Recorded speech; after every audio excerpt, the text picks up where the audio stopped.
ကြည်အောင်ဘလို့ကြီးလေစားပြီကွာ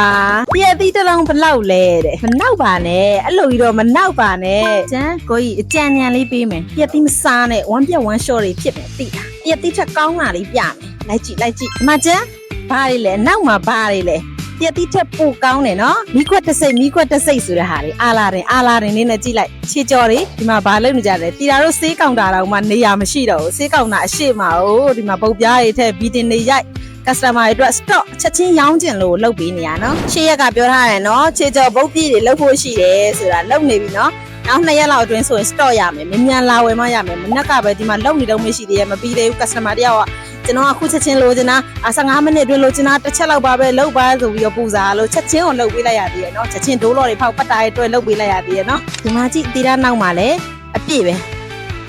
လောလောဆယ်လည်းလုပ်နေကြတယ်ဟိုအတွင်းထဲမှာလည်းကြည့်အတွင်းထဲမှာလည်းအပြည့်အတွင်းထဲမှာလည်းအပြည့်ပဲဖြည့်ထားပြီရဲ့နော်